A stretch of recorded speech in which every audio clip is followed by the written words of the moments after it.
vieil homme avait un moulin, 3 fils, un âne et un chat. Quand l'heure de la mort arriva, il réunit ses enfants et fit le partage. À l'aîné, il légua le moulin, au puîné le bourricot et au cadet le chat. Et il ne tarda pas à mourir. Les 2 grands frères prirent sa place, le plus jeune au chat se dit. Aux aînés, il a laissé le moulin et l'âne. Ils peuvent s'associer, l'un moudra le grain et l'autre le transportera. Et moi, j'ai un chat. Qu'en ferai-je? Si je le tue, je le mangerai en un repas. Si je le vends, qui achètera un chat? Le chat était à côté et avait tout entendu. Il dit, ne crains rien. Si tu suis mes conseils, tu ne manqueras de rien. Le jeune homme fut d'abord étonné. Louange à Dieu qui fait parler les animaux. Puis répondit au chat, même si je t'écoutais, que pourrais-tu changer pour moi? Nous ferons ce que Dieu voudra bien permettre. Et il ajouta, achète-moi des sandales de cuir, une calotte, un serroil et un sac. Le jeune homme les lui acheta le jour du marché. Le chat revêtit les habits et fut content. Il jeta le sac sur son épaule et déclara, je m'en vais. Toi, occupe-toi de tes affaires et attends-moi ici. Le chat alla dans les champs. Il choisit une aire de battage fréquentée par les lapins. Il disposa le sac en piège et le maintint ouvert à l'aide d'un dispositif de ficelles et de branchettes. Il dispersa un peu de sang à l'ouverture du sac et en mit une bonne poignée à l'intérieur. Puis, il alla se dissimuler dans les cactus où il se mit à l'affût. Les lapins arrivèrent un moment après. Ils jouèrent sur l'air, virent le sang et se mirent à manger. Ils se rapprochaient ainsi du sac dans lequel certains pénétrèrent. Le chat tira la ficelle et en prit ainsi quelques-uns. Il égorgea quelques bêtes et garda les autres vivantes. Dans ce pays, il y avait un sultan. Dieu, il n'y a de sultan que toi. Le chat lui offrit des lapins vivants en disant que c'était un présent de 100 mètres, Sid el-Qaïd. Le sultan accepta les bêtes et pria le chat de remercier Sid el-Qaïd. Le chat revint à la maison. Il ramenait avec lui des lapins égorgés. Ils les firent cuire et les mangèrent. Une autre fois, le chat piégea des perdrix et en offrit encore au sultan, de la part de Sid el-Qaïd. Il en fut ainsi pour les étourneaux, les grives, les palombes, les tourterelles. Un jour, le sultan lui dit « Sid el-Qaïd m'a beaucoup honoré. Il est temps que je fasse sa connaissance. Dis-lui de venir. Je l'invite à m'accompagner à la chasse. » Le chat répondit « Si tu veux, je lui dirai de t'attendre sur la route près de l'Oued. » Ils fixèrent le jour de la rencontre et le chat partit. Le chat revint à la maison et informa son maître qui accueillit la nouvelle avec consternation. Et il ne savait comment affronter le sultan, n'étant ni qaïd ni chasseur. Le chat le rassura et lui dit « Tu n'as qu'à y aller et te taire. » Le jeune homme se résigna.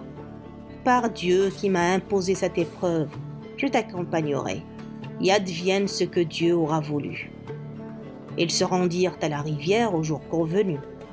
En arrivant, le chat dit à son maître « Prépare-toi. Quand le sultan arrivera, déchire tes habits et jette-toi à l'eau, et attends. » Et ils guettèrent l'arrivée du sultan. Lorsque ce dernier fut en vue, Sid el-Qaïd se jeta à l'eau et le chat se mit à crier « Accours, sultan! L'Oued emporte Sid el-Qaïd !» Le sultan donna des ordres à sa suite pour qu'on repêchât Sid el-Qaïd. Le chat dit aussitôt « Attends, tout son linge est déchiré. » Le sultan demanda qu'on offrît un de ses costumes à Sid el-Qaïd. On sécha Sid el-Qaïd, on habilla Sid el-Qaïd et il prit place dans la calèche du sultan en silence. Le sultan, Sid el-Qaïd et la troupe reprirent la route. Le chat les précédait. Il coupait à travers champs et disparut bientôt à leur vue. Le chat marcha, et il rencontra un groupe de moissonneurs.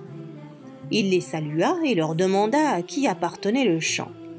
Ils répondirent « C'est la propriété de l'ogre ». Il leur dit « Je vous préviens, le sultan va arriver. Il vous posera la même question.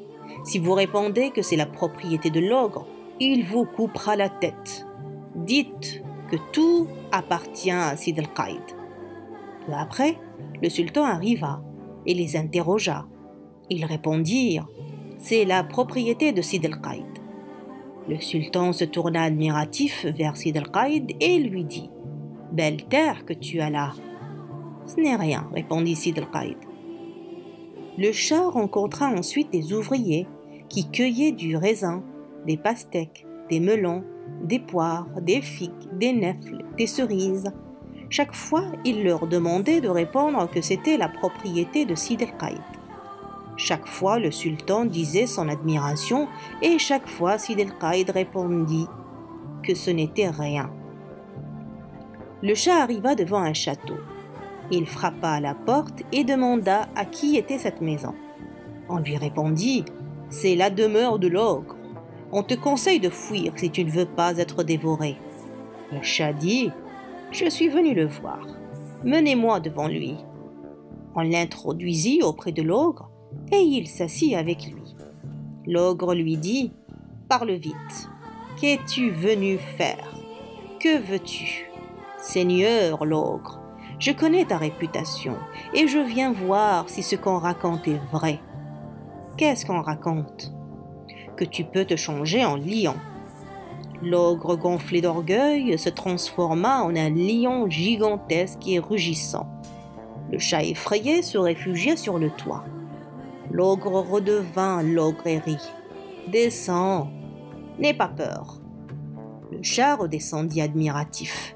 Il prit le ton le plus humble pour dire « On raconte aussi une chose qui me semble impossible, que tu peux te métamorphoser en souris. » « Bien sûr, regarde bien. » Et il se transforma en petite souris. Le Shah sauta sur la petite bête et la mangea.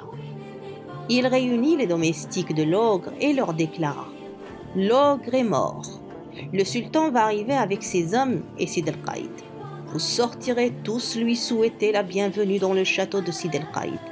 Sinon, il vous coupera la tête. » Le Shah alla accueillir les arrivants et dit « Bienvenue au sultan dans la maison de Sid al-Qaïd. » Tout le monde entra dans le château, on mangea, on but et on s'installa pour la nuit. Le sultan dit « Sid al-Qaïd, tu as plus de bien que moi. Je te donne ma fille et je te léguerai mon trône. » Sid al-Qaïd épousa la fille du sultan et il succéda à son beau-père. Le Shah devint alors le conseiller le plus en vue et le plus avisé du nouveau sultan. Mon compte a coulé comme l'oued, je l'ai dit pour les fils de Jawed, les chacals que Dieu les maudisse, et nous qu'il nous bénisse.